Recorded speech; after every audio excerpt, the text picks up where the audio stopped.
ശബരിമല സ്വർണ്ണ കവർച്ചയിൽ കുരുക്കുമുറുകയാണ് A Padmakumar SIT ചോദ്യമുനയിൽ. ചോദ്യം ചെയ്യൽ തുടർന്നു വരുന്നു. പത്മകുമാറിന്റെ അറസ്റ്റിലേക്കാണോ നീങ്ങുന്നത് എന്നുള്ള ചോദ്യമാണ് ഈ ഒരു മണിക്കൂറിൽ ഉയർന്നു കേൾക്കുന്നത്. പ്രജിത് മോഹനൻ ചേരുന്നുണ്ട് തിരുവനന്തപുരത്ത് നിന്ന്. പ്രജിത്ത്, ഈ ഒരു മണിക്കൂറിൽ നമുക്ക് അറിയേണ്ടത് മുൻ ദേവസ്വം പ്രസിഡന്റ് ഇപ്പോൾ SIT സംഘത്തിന് മുന്നിലെത്തിയിരിക്കുന്നു. വളരെ നിർണായകമായ നീക്കത്തിലേക്ക് SIT കടക്കുമ്പോൾ എ പത്മകുമാറിന്റെ അറസ്റ്റ് ഉണ്ടാകുമോ എന്ന ചോദ്യമാണ് ഉണ്ടാകുന്നത്. അറസ്റ്റ് ഉണ്ടായാൽ അത് എത്തി നിൽക്കുന്നത് പാർട്ടി ഉന്നതരിലേക്കായിരിക്കുമോ എന്നതാണ് ഇപ്പോൾ ഏറ്റവും പ്രധാനമായി അറിയേണ്ട കാര്യം.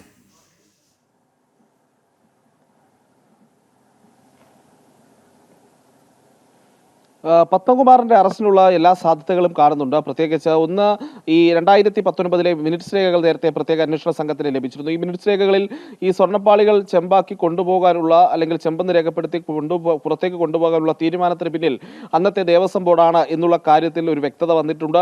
അതോടൊപ്പം തന്നെ പത്മകുമാറും അന്നത്തെ ദേവസ്വം ബോർഡ് അംഗമായിട്ടുള്ള മറ്റുള്ളവരും ഒക്കെ ചേർന്ന് ഇതിനുവേണ്ടി ബോധപൂർവമായ തീരുമാനം എടുത്തു എന്നുള്ളതാണ് പ്രത്യേക അന്വേഷണ സംഘത്തിന്റെ ഒരു കണ്ടെത്തൽ എന്നുള്ളത്. അപ്പോൾ സ്വാഭാവികമായും അതുമായി ബന്ധപ്പെട്ടുള്ള നടപടിക്രമങ്ങൾ പോകേണ്ടിയിരിക്കുന്നതോടൊപ്പം തന്നെ ഉണ്ണികൃഷ്ണൻ പോറ്റിയുമായി പത്മകുമാറിന് ചില സാമ്പത്തിക ഇടപാടുകൾ ഉണ്ടായിരുന്നു എന്നുള്ള സൂചനകളും ഇപ്പോൾ പുറത്തു വരുന്നുണ്ട്. അപ്പോൾ സ്വാഭാവികമായും ഈ സ്വർണ്ണക്കൊള്ള കവർച്ചയിൽ ഏർപ്പെട്ടിരുന്ന ആളുമായിട്ടുള്ള സാമ്പത്തിക ഇടപാടുകൾ നടത്തിയതിന്റെ പ്രശ്നമുണ്ട്. അതോടൊപ്പം തന്നെ ഈ സ്വർണ്ണപ്പാളികൾ അത് ചെമ്പെന്ന് രേഖപ്പെടുത്തി പുറത്തേക്ക് കൊണ്ടുപോകാനുള്ള തീരുമാനം അതിന് പിന്നിൽ ദേവസ്വം ബോർഡാണെന്ന് തെളിയിക്കുന്ന അല്ലെങ്കിൽ പത്മകുമാർ അടക്കമുള്ളവരാണെന്ന് കാണിക്കുന്നതെന്ന് തെളിയിക്കുന്ന മിനിറ്റ്സ് രേഖകളുണ്ട് അന്വേഷണ സംഘത്തിന് മുന്നിൽ. അതോടൊപ്പം തന്നെ ഇതുവരെ ഈ കേസിൽ അറസ്റ്റിലായ എല്ലാവരുടെയും മൊഴി, അതിപ്പോൾ മുരാരി ബാബു ആണെങ്കിലും ശരി, സുധീഷ് ആണെങ്കിലും ശരി, ഉണ്ണികൃഷ്ണൻ പോറ്റി ആണെങ്കിലും ശരി, ഒപ്പം N വാസു ആണെങ്കിലും ശരി, ഇവരുടെ എല്ലാ മൊഴികൾ പത്മകുമാറിനെതിരാണ്.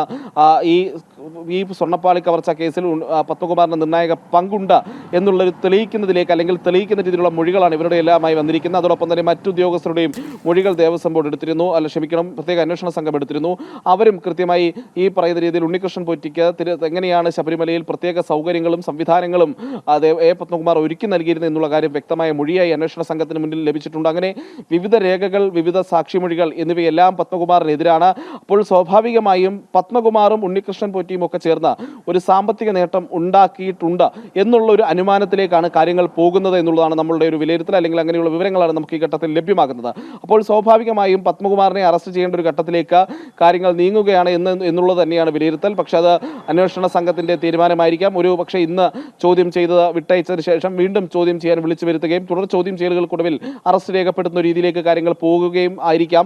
അതിൽ നമുക്ക് ഈ ഘട്ടത്തിൽ വ്യക്തതയില്ല. എങ്കിലും പത്മകുമാർ ആവർത്തിക്കുക, താൻ ഇതൊന്നും നേരിട്ട് അറിഞ്ഞിരുന്നതല്ല, എല്ലാ ഉദ്യോഗസ്ഥ തീരുമാനങ്ങൾക്ക് അനുവാദം കൊടുക്കുകയായിരുന്നു എന്നതിനപ്പുറത്തേക്ക് ഒരു നിലപാട് പത്മകുമാർ സ്വീകരിക്കുമോ എന്നറിയില്ല. എന്തായാലും ആ വാദങ്ങൾ പൊളിക്കാനുള്ള തെളിവുകളും സാക്ഷിമൊഴികളും എല്ലാം അന്വേഷണ സംഘത്തിന് മുന്നിലുണ്ട് എന്നുള്ളതാണ്.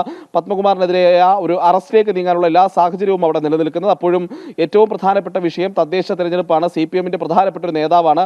അപ്പോൾ പത്മകുമാർ കൂടി ഈ വിഷയത്തിൽ അറസ്റ്റിലാകുമ്പോൾ ശബരിമല സ്വർണ്ണക്കവർച്ചയിൽ പൂർണ്ണമായും പാർട്ടി ചുമതല ഏൽപ്പിച്ച പാർട്ടിക്കാരായ ആളുകൾ, പാർട്ടിക്കാരായ ഉദ്യോഗസ്ഥർക്കൊപ്പം ചേർന്ന് ശബരിമല അയ്യപ്പന്റെ സ്വർണം കവർന്നു എന്നുള്ള കാര്യത്തിൽ ഒരു തീരുമാനമാവുകയും ഒരു കണ്ടെത്തലാവുകയും അതൊരു അന്വേഷണ സംഘത്തിന്റെ ഒരു പ്രതിപട്ടികയിലേക്ക് CPMന്റെ പ്രധാനപ്പെട്ട നേതാവ് കൂടി എത്തുമ്പോൾ എങ്ങനെയാണ് കേരളത്തിലെ ദേവസ്വം ബോർഡുകളിൽ രാഷ്ട്രീയക്കാരെ കുത്തി നിറച്ചുകൊണ്ട് അവിടെ ഭരണത്തിന് അവർക്ക് വിട്ടുകൊടുക്കുകയും അവിടുത്തെ ഇത്തരം കവർച്ചകൾക്ക് ഒരു പാർട്ടി തന്നെ കാരണമായി മാറുന്നത് എന്നുള്ള ചർച്ചകളിലേക്ക് കാര്യങ്ങൾ പോകും.